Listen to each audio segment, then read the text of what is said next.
I remember the day Kevin and I drove out to that abandoned asylum in upstate New York like it was yesterday. It was fall 2018, and the leaves were turning those fiery reds and oranges that make everything feel a little more ominous. Perfect for our line of work. We were location scouts for Phantom Films, this indie production house in LA that specialized in low-budget horror flicks. You know the kind. Jump scares, creepy dolls, possessed houses. Kevin was my best buddy there.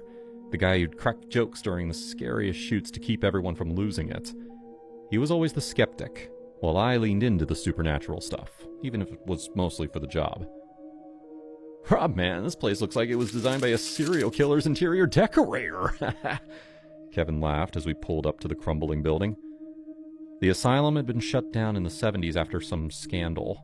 Patients dying under mysterious circumstances. Whispers of experiments gone wrong. We were there to scout for our next film, Echoes of the Forgotten, about ghosts haunting a mental ward. We spent the afternoon wandering the halls, flashlights cutting through the dust. Graffiti covered the walls, and the air smelled like mold and regret. That's when we met him, the strange man. He was squatting in one of the old patient rooms, bundled in a ratty coat, his eyes sunken like he'd seen too many nightmares. He didn't startle when we shone our lights on him, he just stared. "You boys looking for ghosts?"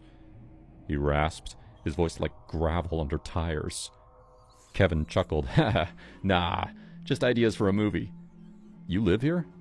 The man ignored him, fixing his gaze on me. "You," he said, pointing a finger. "Watch the roads tonight. Metal and speed coming for you." I felt a chill, but I brushed it off. "Thanks for the tip, buddy. We'll be careful." Kevin rolled his eyes as we left. What a nut job. Probably high on whatever's growing in these walls. We wrapped up around dusk and headed back to the city.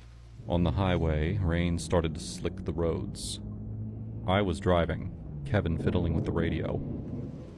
Suddenly, this semi-truck swerved into our lane.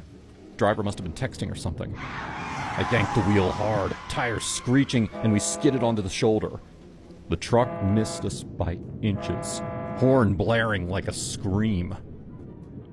"Holy shit, Rob!" Kevin yelled, gripping the dashboard. "You okay?" My heart was pounding, hands shaking on the wheel. Yeah, I'm fine." But I wasn't. That man's words echoed in my head. "Metal and speed coming for you."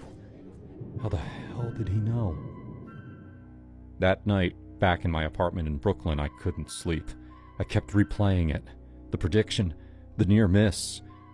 Was it coincidence or something more?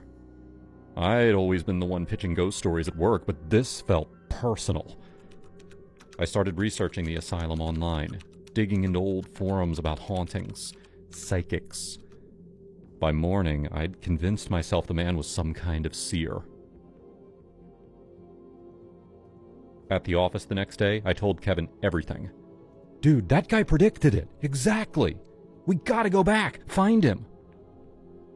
Kevin burst out laughing. "Come on, Rob. It was a lucky guess. Roads are dangerous. Big whoop. Don't get all woo-woo on me now." But I couldn't let it go. I started carrying a rabbit's foot keychain my grandma gave me years ago, avoiding black cats, knocking on wood, superstitious crap I'd mocked before. Kevin thought it was hilarious. "Look at you, Mr. Horror Scout, scared of his own shadow," he'd tease during lunch breaks. A week later, things escalated. I was home alone when my phone rang, unknown number. I answered, and a voice whispered, "The accident was just the start. Death follows you now." I freaked, called Kevin right away. "Kev, you gotta hear this. Some creep just called saying death's after me.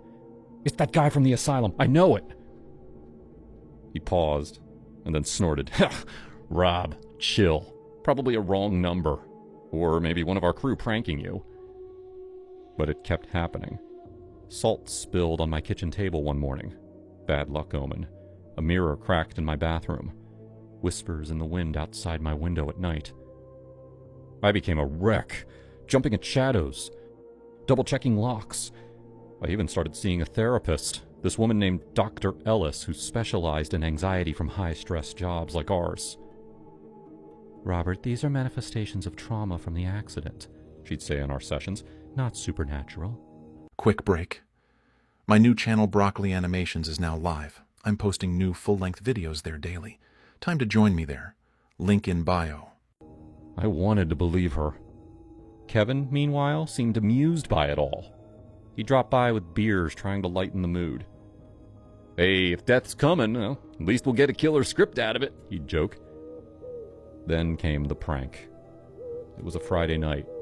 We'd planned to watch some old horror classics at his place in Queens. I showed up, still edgy, clutching my rabbit's foot. Kevin greeted me with a grin. "Rob, you look like shit. Beer?" We settled in, but midway through The Omen, the power flickered. Then a knock at the door. Kevin went to answer, and I heard voices, muffled, urgent. He came back, pale. "Dude, it's that guy from the asylum. He's outside. Says he needs to warn you." My blood ran cold. "What? Let him in." Kevin hesitated. "You sure? He looks crazier than before." I nodded, heart racing. The door creaked open, and in walked... not the man. It was an actor friend of Kevin's, made up with prosthetics and that same ratty coat.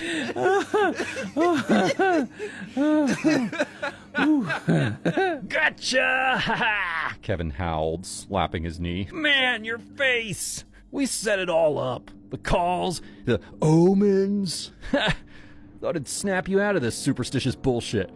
I stood there frozen.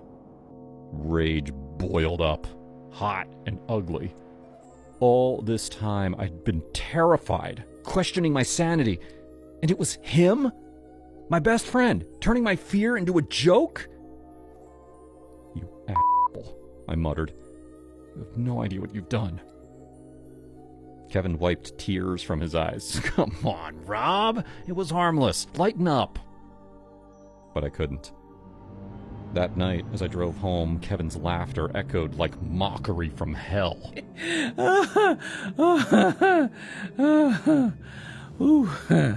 What if the prediction was real, and Kevin's prank invited real bad energy? What if he was the bad vibe, the one drawing death closer? Over the next days, it festered. I'd see him at work, grinning like nothing happened, and I'd clench my fists. Dr. Ellis noticed in our session, "Robert, this anger, it's displacing your fear. Talk to him." "I can't. He's poisoned everything." One evening, I invited Kevin over to bury the hatchet. He showed up with pizza, apologetic now. "Rob, I'm sorry, man. I didn't realize how deep you were in it." We talked. Or he did. I poured us whiskey, mine straight, his spiked with enough sedatives from my medicine cabinet to knock out a horse.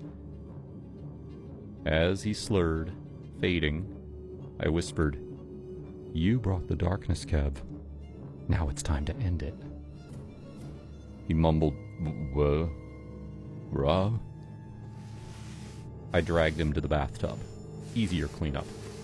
The knife from the kitchen felt heavy, but necessary.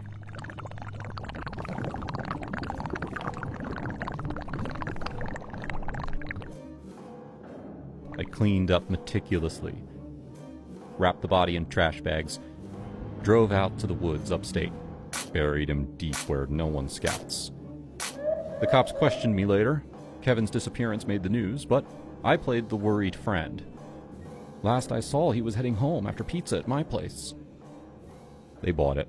No evidence. Years later, sitting here in therapy still, I wonder if the man from the asylum was real, or if Kevin's prank broke something in me. But I sleep better now. No whispers, no omens. Death doesn't follow anymore, because I faced it. head on.